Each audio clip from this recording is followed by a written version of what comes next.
Hello दोस्तों, स्वागत है आप लोग के अपने यूट्यूब चैनल स्टडी पॉइंट 11 में। दोस्तों हम लोग देख रहे हैं एसएससी जीडी एग्जाम 2023 के लिए सेट प्रैक्टिस। और आज के इस वीडियो में बात करेंगे हम लोग हिंदी सेट नंबर 18 का। इससे पहले दोस्तों हम लोग 17 सेट हिंदी का कर चुके हैं और 17 सेट कर चुके हैं जीके जीएस और करेंट अफेयर्स का। इन सारे वीडियो को आपको देख के जाना है एग्जाम से पहले। दोस्तों 10 जनवरी से आपका पेपर शुरू हो रहा है, तो आप लोग कोशिश करेंगे कि ये जो भी प्लेलिस्ट है कुल मिलाकर 34 से 40 वीडियो आपके सेट प्रैक्टिस का है। इन सारे वीडियो को आपको देख के जाना है 10 जनवरी से पहले। आपके पेपर में यहाँ से प्रश्न पूछे जाए या ना पूछे जाए, लेकिन दोस्तों रिवीजन आपका पूरा हो जाएगा। यानी एक सेट अगर आप बनाते हैं तो 2 प्रश्न आपके मुहावरे के दिख जाते हैं, 2 शब्द विलोम शब्द दिखते हैं, 2 प्रश्न आपको दोस्तों दिखता है विपरीतार्थक से। यानी कि हर एक टॉपिक को कवर करता है आपका एक सेट प्रैक्टिस। ठीक है, तो आपके लिए अभी सेट प्रैक्टिस इंपॉर्टेंट है, इसलिए मैं ऐसा बोल रहा हूँ कि आपको सारे वीडियो को देख के जाना है। और इम्पोर्टेंट टॉपिक रहे थे जो 2021 के एग्जाम में एसएससी जीडी के, उन सारे टॉपिक को भी मैंने कवर किया है विथ 200 प्रश्न के साथ, तो उसको भी आप लोग को देख लेना है दोस्तों। तो चलिए शुरुआत करते हैं आज के पहले प्रश्न से। उससे पहले दोस्तों आप लोग चैनल को सब्सक्राइब कर लेंगे और बेल आइकन को भी दबा लेंगे। और वीडियो को आप लोग शेयर नहीं कर रहे हैं, ऐसा क्यों कर रहे हैं बताइए? इतना मेहनत से आपके लिए ही वीडियो हम बनाते हैं, खुद के लिए तो वीडियो बनाते नहीं हैं, आपके लिए वीडियो बनाते हैं। तो आपको शेयर करने में क्या समस्या है? 2 से 3 सेकंड लगेगा आपको शेयर करने में अपने स्टडी ग्रुप में, वहाँ शेयर कर दीजिएगा। ठीक है, तो चलिए शुरुआत करते हैं पहले प्रश्न से। तो ये रहा आपका पहला सवाल है कि सही संधि वाले शब्द को पहचानिए। दोस्तों 5 सेकंड का समय आपको मिलेगा। आप कॉपी पर उत्तर करेंगे या फिर कमेंट बॉक्स में उत्तर करते चलेंगे। और वीडियो जब समाप्त होगा दोस्तों कि आपके कितने प्रश्न राइट हुए और कितने प्रश्न रॉन्ग हुए, ये जरूर बताना है आपको कमेंट बॉक्स में। ठीक है, तो चलिए देखते हैं इस प्रश्न को। प्रश्न है कि गति प्लस अवरोध मिलकर क्या बनाएगा? तो हमारा सही उत्तर होगा ऑप्शन नंबर ए, गत्यावरोध बना देगा। दोस्तों गति प्लस अवरोध मिलकर क्या बनाएगा? गत्या अवरोध। हमारा right answer option number A हो जाएगा। आइए बात करते हैं अब अगले सवाल का। सवाल है सही संधि वाले शब्दों की पहचान कीजिए। दिया गया है शब्द निस्वार्थ। निस्वार्थ को अगर आप संधि विच्छेद करते हैं तो किस प्रकार से करेंगे, यह आपको बताना है। तो ऑप्शन में आपको दिख रहा होगा दोस्तों ऑप्शन नंबर ए, निह प्लस स्वार्थ। यह हमारा राइट आंसर हो जाएगा दोस्तों। निस्वार्थ का संधि विच्छेद होता है निह प्लस स्वार्थ, ध्यान रखेंगे। और यह जो शब्द है ना निस्वार्थ, आपके पेपर के लिए बहुत इंपॉर्टेंट है। ऐसे प्रश्न पूछे जाते हैं आपके एसएससी जीडी के एग्जाम में। तो चलिए देखते हैं अगला सवाल। सवाल है जिस पर आक्रमण किया गया वाक्यांश के लिए एक शब्द ज्ञात कीजिए। ऑप्शन ए है आक्रांता, ऑप्शन बी आक्रांतक और ऑप्शन सी आक्रामक और ऑप्शन डी में दिया है उपयुक्त में से कोई भी नहीं। तो देखिए दोस्तों, जिस पर आक्रमण किया गया वाक्यांश के लिए एक शब्द होगा आक्रांतक। हमारा right answer option number B होगा। आक्रांतक हमारा बिल्कुल राइट आंसर हो जाएगा 63 का ऑप्शन नंबर बी। आइए बात करते हैं अब अगले सवाल का। सवाल है आपके सामने कि जिसका आदि अंत न हो वाक्यांश के लिए एक शब्द ज्ञात कीजिए। ऑप्शन ए है अनादि, ऑप्शन बी अनंत, ऑप्शन सी अनाद्यंत और ऑप्शन डी अनाद्यानंत। तो इस प्रश्न का दोस्तों सही उत्तर होगा ऑप्शन नंबर बी, अनंत। जिसका आदि अंत ना हो उसके लिए उत्तर होगा अनंत। यानी एक वाक्य के लिए दोस्तों एक शब्द में आप उत्तर दे सकते हैं। और इस टॉपिक को तो बहुत बढ़िया से मैंने कवर किया है, तो उस वीडियो को देखिएगा जो 200 प्रश्न वाला था। और एक वीडियो मैंने जिसमें 30 प्लस प्रश्न कराया, उसको भी जरूर देखिएगा दोस्तों। बिल्कुल यहाँ से प्रश्न आपके पूछे जाएंगे। चलिए देखते हैं अब अगले सवाल। सवाल है उसके पहले कुछ निर्देश दिया गया है, तो आपको निर्देश यहाँ से अगर आपको पढ़ने की आदत है तो पेपर में ज़्यादा समय नहीं लगेगा निर्देश पढ़ने में। तो प्रश्न 65 से 67 तक निम्नलिखित प्रश्नों में दिए गए प्रत्येक वाक्य में रिक्त स्थान की उपयुक्त शब्द द्वारा पूर्ति के लिए कुछ विकल्प प्रस्तावित है, उपयुक्त विकल्प को चुनिए। यानी रिक्त स्थान भरने वाला प्रश्न है आपके सामने। प्रश्न है कि गंगा नदी सबसे रिक्त स्थान नदी है। तो बिल्कुल आसान सा सवाल ये आ गया आपके सामने। तो गंगा नदी सबसे क्या है? पवित्र नदी है। क्या है दोस्तों? पवित्र नदी है। गंगा नदी सबसे ज़्यादा पवित्र मानी भी जाती है, गंगा को पवित्र माना जाता है। तो हमारा right answer option number A हो जाएगा। आइए बात करते हैं सवाल नंबर 66 का। गुरु का रिक्त स्थान शिष्य के जीवन की अमूल्य धरोहर होता है। तो देखिए दोस्तों, यहाँ हमारा सही उत्तर होगा वात्सल्य।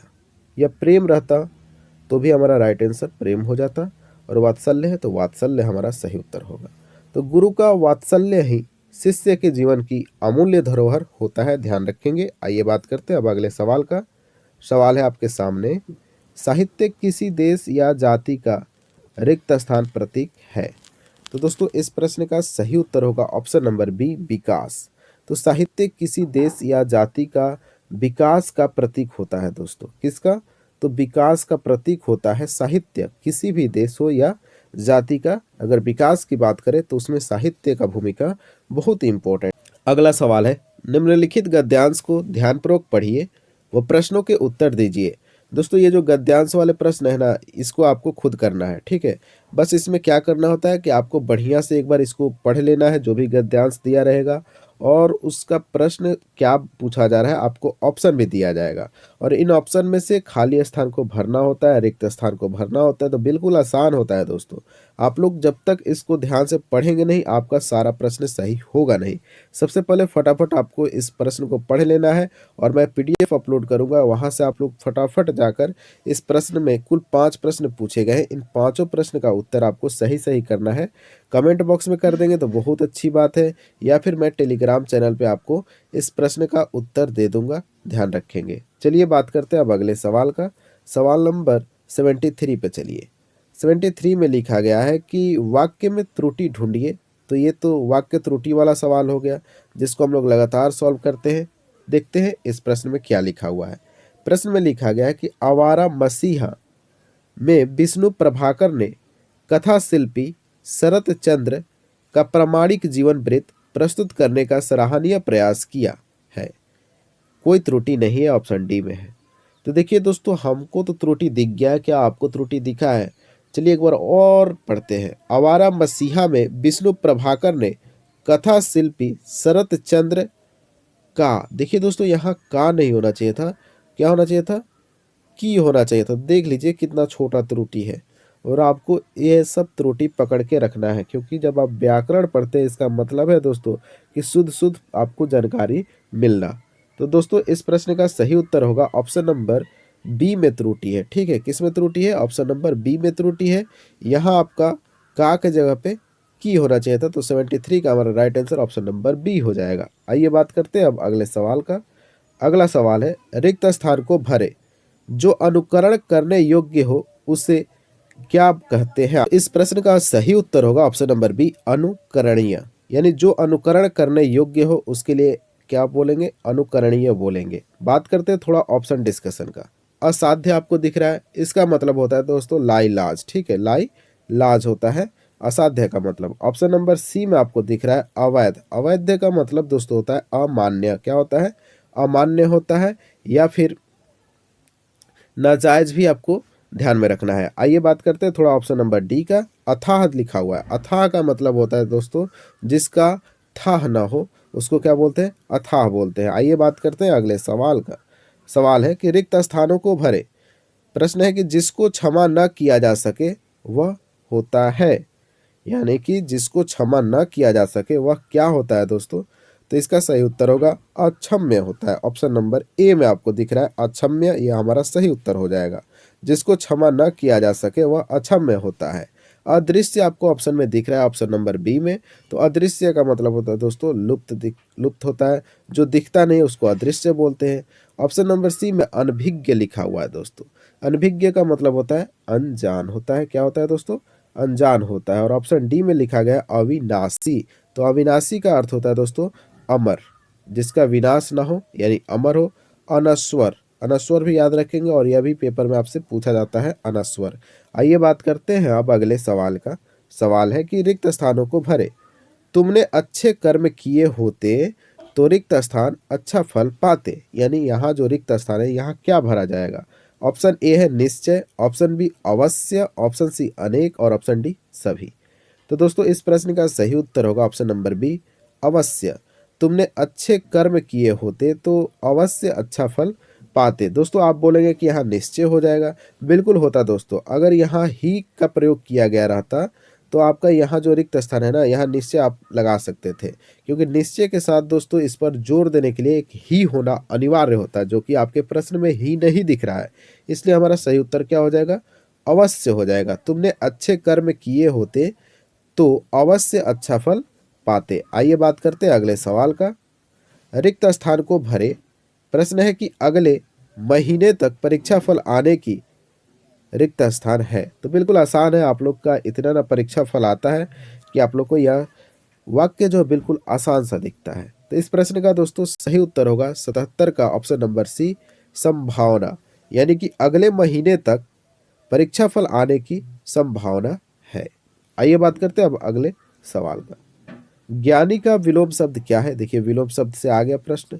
अब आपको बताना है कि ज्ञानी का विलोम शब्द क्या होता है। ऑप्शन नंबर ए में मूर्ख, ऑप्शन बी विद्वान, ऑप्शन सी विदूषक और ऑप्शन डी अल्पज्ञ। तो दोस्तों इस प्रश्न का सही उत्तर होगा ऑप्शन नंबर ए, मूर्ख। यानी ज्ञानी का विलोम होता है मूर्ख होता है। ध्यान रखेंगे दोस्तों। और भी आपको यहाँ से याद रखना है, अज्ञानी भी हो जाएगा, ठीक है, अल्पज्ञ नहीं, अज्ञानी भी हो सकता है ज्ञानी का विलोम। हालांकि अज्ञानी आपके ऑप्शन में नहीं है, मूर्ख दिया है, तो हमारा right answer option number A, मूर्ख हो जाएगा। आइए अगला सवाल देखते हैं। सवाल है कि वार्धक्य का विलोम शब्द क्या है? देखिए, बिल्कुल इंपॉर्टेंट सवाल है और ऐसे प्रश्न आपसे पूछे जाते हैं। वार्धक्य का विलोम शब्द क्या होता है? दोस्तों इस प्रश्न का उत्तर देने के लिए आपको वार्धक्य का मतलब पता होना चाहिए, तब जाकर आप इस प्रश्न का विलोम शब्द बता पाएंगे। तो देखिए दोस्तों, वार्धक्य का मतलब होता है वृद्धा अवस्था। क्या होता है दोस्तों? वृद्धा अवस्था। तो इस प्रश्न का दोस्तों बिल्कुल सही उत्तर होगा ऑप्शन नंबर बी, यौवन। क्या होगा दोस्तों? यौवन आपका बिल्कुल शुद्ध रूप हो जाएगा, विलोम रूप हो जाएगा दोस्तों वार्धक्य का। तो यौवन का मतलब क्या होता है? तो ध्यान रखेंगे, युवा अवस्था। युवा अवस्था होता है आपके यौवन का मतलब। तो वार्धक्य का विलोम हो जाएगा यौवन, याद रखेंगे। आइए बात करते हैं आज का अंतिम सवाल। अगला सवाल है, बैसाख नंदन का पर्यायवाची शब्द क्या होता है? दोस्तों यह प्रश्न बार बार सेट प्रैक्टिस में आ रहा है, तो अब आपको यह प्रश्न जो है ना सीधे जीभ पे आ गया होगा, यानी आप इस प्रश्न को रट लिए होंगे। तो इस प्रश्न का उत्तर आपको देना है कमेंट बॉक्स में, ठीक है। इस प्रश्न का उत्तर कहाँ देना है आपको? कमेंट बॉक्स में देना है। ऑप्शन ए है गणेश, ऑप्शन बी कौवा और option C Sugriva, option D गधा। इन चारों में से बैसाख नंदन का एक पर्यायवाची शब्द है, आप कमेंट में इसका उत्तर करेंगे, ठीक है। दोस्तों हमारा टारगेट है कि 10 के सब्सक्राइबर हो जाए, यानी कि हमारा जो परिवार है स्टडी पॉइंट 11, वो 10 के सब्सक्राइबर वाला परिवार बने, थोड़ा बड़ा परिवार बनेगा, फिर सेट प्रैक्टिस करने में भी मज़ा आएगा। तो दोस्तों आप लोग चैनल को सब्सक्राइब करेंगे और वीडियो को शेयर जितना हो सके उतना कीजिएगा, ठीक है, क्योंकि नया साल आ गया है दोस्तों, और नए साल में हमारा टारगेट है 10 के सब्सक्राइबर, ठीक।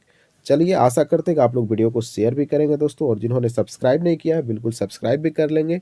तो मिलते हैं दोस्तों नेक्स्ट वीडियो के साथ, तब तक के लिए जय हिंद, जय भारत।